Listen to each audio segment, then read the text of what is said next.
अगर आपने किसी भी बिजनेस के लिए वेबसाइट बनानी है और आप ये चाहते हैं कि आप सिर्फ उसका इंट्रोडक्शन लिखें, नंबर ऑफ पेजेस लिखें और अपनी जो है वो ब्रीफ इन्फॉर्मेशन दें और आपकी वेबसाइट 5 से 10 मिनट के अंदर जो है वो रेडी हो जाए एआई के जरिए से, तो ये वीडियो आपने कंप्लीट वॉच करनी है, क्योंकि इससे पहले आपने जितने भी एआई टूल्स इस्तेमाल किए होंगे जिसमें कर्सर जो है वो काफी प्लेटफॉर्म जो है वो मशहूर है, लेकिन उसके लिए जो है वो मसला ये होता है कि आपके पास जो है वो पेड सब्सक्रिप्शन जो है वो आपको लेनी पड़ती है, क्योंकि फ्री प्लान के अंदर आपके पास जो है वो लिमिटेशन होती है और आप जो है वो अपनी जो एग्जैक्ट रिक्वायरमेंट है वो पूरी नहीं कर पा रहे होते। तो आज की वीडियो के अंदर हम जिस टूल के बारे में बात करने जा रहे हैं वो इस टाइम के ऊपर जो है वो कम्प्लीटली फ्री है और आप इसके थ्रू जो है वो कम्प्लीटली फ्री के अंदर जो है वो एक वेबसाइट जो है वो बना सकते हैं। और इसके अंदर जो है वो आपको किसी किस्म का अगर कोडिंग नॉलेज नहीं भी है तब भी आप इसके अंदर जो है वो काम कर सकते हैं। इसको हमने डाउनलोड करना है, डाउनलोड करने के बाद किस तरह से इसका एजेंट बना के आप जो है वो एक कंप्लीट वेबसाइट बना सकते हैं, वो सारे का सारा प्रोसीजर जो है वो हम इस वीडियो के अंदर देखने जा रहे हैं। और इसके लिए हम लैपटॉप की स्क्रीन के ऊपर चलते हैं, बट उससे पहले आपसे रिक्वेस्ट है कि प्लीज चैनल को जरूर सब्सक्राइब करने, बेल नोटिफिकेशन ऑन करने ताकि इस तरह की इन्फॉर्मेटिव वीडियोस आपको टाइमली मिलती रहे। सो बेसिकली जो टूल का नाम है वो है Tray.ai, TRAE.ai। इसका लिंक आपको डिस्क्रिप्शन में मिल जाएगा। जैसे आप क्लिक करेंगे तो आपके पास इस तरह का इंटरफेस आएगा जैसा आपके पास स्क्रीन के ऊपर आ रहा है। अब इसके अंदर जो है वो आप ये कर सकते हैं कि यहाँ पे सबसे पहले आपने सिंपल डाउनलोड के ऊपर क्लिक करना है और डाउनलोड के ऊपर क्लिक करेंगे तो आपकी जो डाउनलोड है वो जो है वो स्टार्ट हो चुकी है। यहाँ पे जो है वो इसका जो सेटअप है वो इंस्टॉल हो रहा है। जैसे इंस्टॉल होगा तो हम इसको जो है वो सेटअप करके चेक करेंगे कि कैसे आपने इसको यूज करना है। जैसे ही डाउनलोड होगा तो आपके पास इस तरह का जो है ना वो सेटअप का ऑप्शन आएगा जिसमें आपने ISFD एग्रीमेंट करना है, फिर आपने नेक्स्ट के ऊपर क्लिक करना है। यहाँ पे जो है वो आपके पास ऑप्शन होगी कि आपने इस सॉफ्टवेयर को किस जो है फोल्डर में डाउनलोड करना है, तो वो आप अपने हिसाब से चेक कर सकते हैं कि आपने कहाँ पे जो है वो अपने अपने जो है वो इसको इंस्टॉल करना है। तो यहाँ पे आप इसको जो है वो C के अंदर रखना चाहें, D के अंदर रखना चाहें, जो भी आपके पास जो अपने सिस्टम के हिसाब से है वो आप यूज़ कर सकते हैं। इसके बाद आपने नेक्स्ट के ऊपर क्लिक करना है और इसके अलावा नेक्स्ट आपने करना है और यहाँ पे जो है वो आपने जो ऑप्शंस हैं वो आप इनको सेलेक्ट भी कर सकते हैं और नहीं भी कर सकते, आगे आपकी मर्जी है। उसके बाद आपने नेक्स्ट करना है, नेक्स्ट करने के बाद आपने इंस्टॉल करना है, तो ये सिंपली आपका जो सॉफ्टवेयर है वो इंस्टॉल हो जाएगा और ये जो है वो फ्री है। इसके इंस्टॉलेशन के ऊपर आपको जो है वो किसी किस्म के कोई चार्जेस जो है वो पे नहीं करने। अब जैसे ही आपकी इंस्टॉलेशन कंप्लीट होगी तो यहाँ पे आपके पास गेट स्टार्टेड का ऑप्शन है, इसके ऊपर आपने क्लिक किया। क्लिक करने के बाद आपने अपना यहाँ पे थीम चूज करना है कि आपने लाइट थीम यूज करना है, डीप ब्लू या डार्क। इसके बाद मैं इसको डार्क पे क्लिक करता हूँ और कंटिन्यू के ऊपर क्लिक करना है। यहाँ पे जो है वो आपने ऐड द कमांड, ये इसको आप स्किप भी कर सकते हैं यहाँ से आप। अब जैसे ही आपका जो है सेटअप कंप्लीट हो जाएगा उसके बाद आपके पास ये इस तरह का इंटरफेस आ रहा है जिसके अंदर लेफ्ट साइड के ऊपर आपके पास ऑप्शन आ रही है preview your web application here. अब इसके अंदर आपके पास एक्सप्लोरर के अंदर ऑप्शन आ रहा है ओपन फोल्डर, आप जो है वो क्लोन कर सकते हैं गिट रेपोजिटरी को भी, और उसको भी आप अपने AI की प्रॉम्प्ट्स के थ्रू जो है उसके कोड को भी ऑलरेडी अगर कोई वेबसाइट है तो उसको भी आप चेंज कर सकते हैं। इसके अलावा अगर आपका कोई ऑलरेडी फोल्डर है उसको आप यहाँ पे ओपन करके उसका कोड यहाँ पे देख सकते हैं। इसके अलावा सर्च कर सकते हैं, सोर्स कंट्रोल यहाँ पे इसके अंदर जो है वो ऑप्शन है। इसके अलावा डीबगिंग की आपके पास जो ऑप्शन है, ये सारी चीज़ें जो है वो जैसे कि आपको एक डेवलपमेंट एनवायरनमेंट के लिए चाहिए होती हैं वो भी इसके अंदर अवेलेबल है। लेकिन अभी हमने करना ये है कि हमने अपना एक एजेंट क्रिएट करना है और एजेंट क्रिएट करने के बाद हम उससे जो है वो एक वेबसाइट बनाने की कोशिश करेंगे। तो उसके लिए जो है यहाँ पे कोलैबोरेट विद ट्रे इस ऑप्शन के अंदर आपने आना है और यहाँ पे जो है वो आपने आगे जो है वो अपना एक एजेंट बनाना है। और यहाँ पे जो है वो आप ऑलरेडी देखें, अगर एजेंट के ऊपर क्लिक करें तो यहाँ पे आपके पास जो बिल्ट इन एजेंट्स आ रहे हैं। तो इसके बाद थर्ड नंबर पे क्रिएट एजेंट की ऑप्शन आ रही है।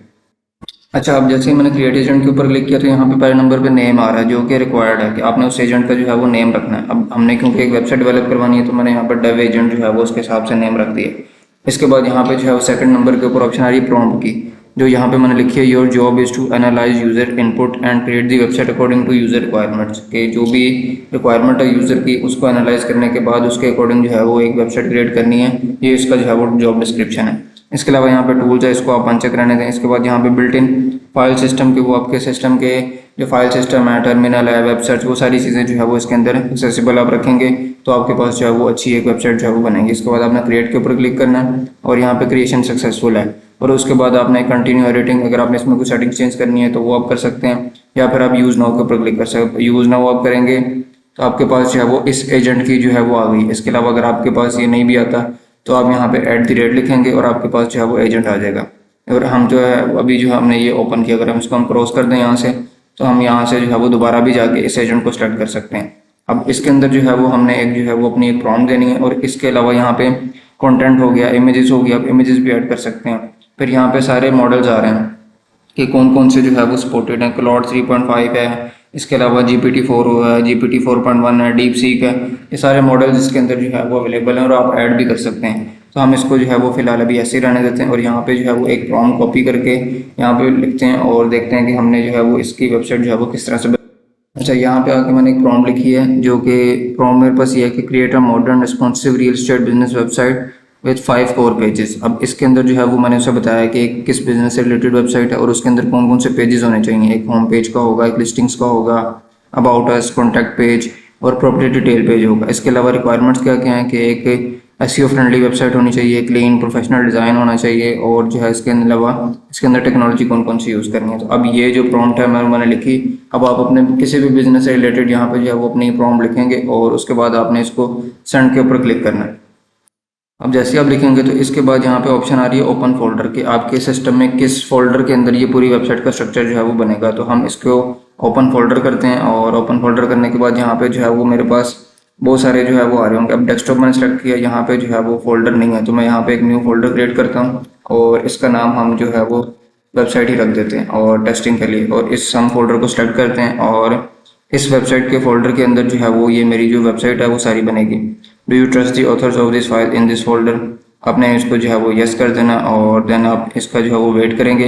यहाँ पे जो है वो जो मेरे पास ऑप्शन आ रही है, let's create a modern real estate website starting with the project structure and necessary files, कि अब ये स्क्रैच से जो है वो एक वेबसाइट बनाएगा जिसके लिए नंबर 1 के ऊपर इंडेक्स पेज जो है वो इसने जनरेट किया, जो क्योंकि किसी भी वेबसाइट के लिए जो मेन पेज होता है वो इंडेक्स पेज ही होता है। इसके अलावा जो स्टाइलिंग के लिए वो CSS का पेज होगा और बाकी जितनी भी फाइल्स हैं जो कि हमारे बाकी पेजेस से रिलेटेड है वो सारी जो है वो इसके अंदर जो है स्टेप बाय स्टेप बनेंगी और जैसी बनेंगी और रेडी होगी तो हम जो है इस वेबसाइट को जो है व्यू कर सकते हैं।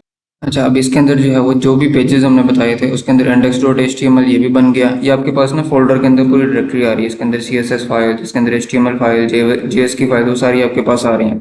फिर इसमें जो उसने इन्फॉर्मेशन हमें दी है वो कौन कौन से फीचर्स इम्प्लीमेंट किए हैं और स्ट्रक्चर क्या है और वेबसाइट को रन कैसे करना है। इसको हमने जो है वो इन HTML फाइल्स को किसी भी जो है वो ब्राउज़र में ओपन करना है और उसके बाद वो कह रहा है कि replace the Google Maps API key in contact page and property detail with the valid key, then add actual property images to the images directory. तो अभी हम जो है वो अभी देखते हैं कि हमारे पास वेबसाइट किस तरह की बनी है। जो हमारे पास जिस हमने लोकेशन पे फोल्डर रखा हुआ है और यहाँ पे हम इसको जो है वो प्रीव्यू करते हैं ब्राउजर में जाके। अब जैसे ही मैंने इसको ओपन किया, जो मैंने डेस्कटॉप पे फोल्डर रखा था, तो ये आप देख सकते हैं कि मेरे पास एक जो बेसिक एक स्ट्रक्चर है वेबसाइट का वो जो है वो बन गया। अब इसके अंदर यहाँ पे हम लोकेशन एंटर कर सकते हैं, प्रॉपर्टी टाइप, प्राइस रेंज, यहाँ पे सर्च बार जो है वो आगे अवेलेबल प्रॉपर्टीज के अंदर यहाँ पे जो है वो हमारे प्रॉपर्टीज डिटेल्स पेज आ गया। इसके अलावा फीचर्ड प्रॉपर्टीज इमेज यहाँ पे हम अपनी लगाएंगे तो यहाँ पे आपको जो प्रॉपर्टीज नजर आना शुरू हो जाएंगी। इसके अलावा लिस्टिंग्स का पेज हो गया जिसके अंदर आपके पास सर्च फिल्टर भी आ गए, अवेलेबल प्रॉपर्टीज जो होंगी उनकी व्यू डिटेल्स आ गई। व्यू डिटेल करेंगे तो इसकी जो जितनी भी डिटेल्स हैं वो सारी प्रॉपर्टी एजेंट, और अगर कोई इंटरेस्टेड है तो उसके लिए फॉर्म, सारी लोकेशन, यहाँ पे क्योंकि API नहीं लगी इसलिए गूगल मैप नहीं आ रहा, तो ये सारी चीज़ें जो है वो इसके अंदर बन गई हैं। अबाउट अस का पेज हो गया और जिस तरह का एक होता है एक टीम का पेज हो गया। कॉन्टैक्ट पेज के अंदर आपके पास कॉन्टैक्ट इन्फो भी आ गई और जो है वो फॉर्म भी आ गया। अब इसके अंदर अगर आपको कोई चेंजेस चाहिए तो वो भी आप इसके अंदर कर सकते हैं। आप फर्दर इस एजेंट को बताएं कि यार मुझे जो कॉन्टैक्ट पेज है उसके अंदर ये चीज़ भी चाहिए, या कलर स्कीम ये चेंज करनी है, अबाउट अस पेज के अंदर जो है वो इन्फॉर्मेशन की अपडेट करनी है। इस तरह से आप अपनी रिक्वायरमेंट्स देते जाएं और ये जो AI एजेंट है वो आपके पेजेस वगैरह को चेंज करता रहेगा और उसके अगेंस्ट आपकी जो है वो एक अच्छी वेबसाइट इजीली जो है वो बन सकती है। तो ये टूल है, अगर आपको कोडिंग नहीं भी आती तब भी आप सिंपल जो है वो इंग्लिश के अंदर आपने प्रॉम्प्ट लिखनी है और उसके अकॉर्डिंगली आपने जो है वो इस सॉफ्टवेयर को यूज करते हुए अपनी वेबसाइट बनानी है और जैसे आपकी वेबसाइट बन जाएगी तो आप उसको जो है वो यूज भी कर सकते हैं। तो आप इस टूल को इंस्टॉल करें, इंस्टॉल करके एक्सप्लोर करें, यूज करें, तो आपको जो है वो बिल्कुल इसके अंदर जो है वो मजा आएगा और आप जो है वो इजीली जो है वो अच्छी वेबसाइट जो है इसके अंदर बना सकते हैं। Thank you so much.